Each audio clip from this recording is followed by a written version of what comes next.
Hello, आप सभी को मेरा नमस्कार है। आज मैं नया टॉपिक लेकर आई हूँ। विराम चिन्ह के बारे में जानकारी करेंगे। विराम चिन्ह होता क्या है, उसके भेद क्या है, उसकी परिभाषा क्या है, उसका अर्थ क्या है, इसके बारे में हम आपको बताएंगे। देखिए, विराम चिन्ह का पहले हम देखेंगे कि उसका शाब्दिक अर्थ क्या होता है। विराम चिन्ह का शाब्दिक अर्थ होता है ठहराव, रुकना, थोड़ी देर के लिए रुकना।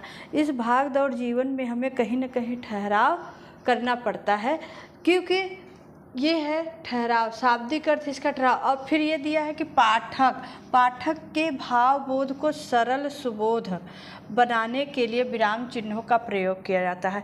अगर हम कोई चीज़ लिखते हैं या पढ़ते हैं या क्या कहते हैं, कोई लेख लिखते हैं या कोई कहानी लिखते हैं, उपन्यास, कहीं ना कहीं हमें विराम चिन्हों का प्रयोग करना पड़ता है।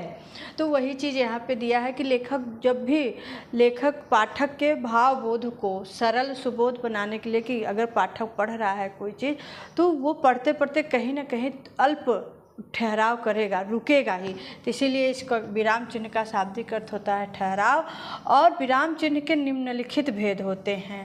कौन से भाव के भेद होते हैं? एक पूर्ण विराम है, अल्प विराम है, योजक चिन्ह है, प्रश्नवाचक चिन्ह है, विस्मयादिबोधक चिन्ह है, उद्धरण चिन्ह है।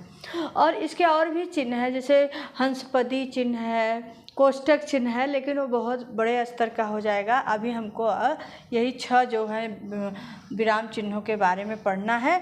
इतना हमें पता होना चाहिए कि इस भाग दौड़ जीवन में कहीं ना कहीं मुझे ठहराव की आवश्यकता पड़ती है। तो यही चीज़ यहाँ पे विराम चिन्हों का अर्थ है कि कहीं ना कहीं ठहराव, कहीं ना कहीं हमें रुकना है।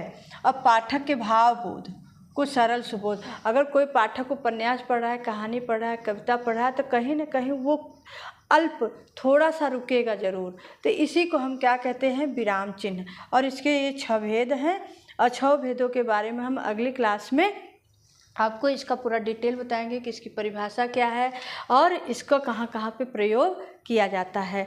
धन्यवाद। हमारे चैनल को सब्सक्राइब और लाइक ज़रूर करिए।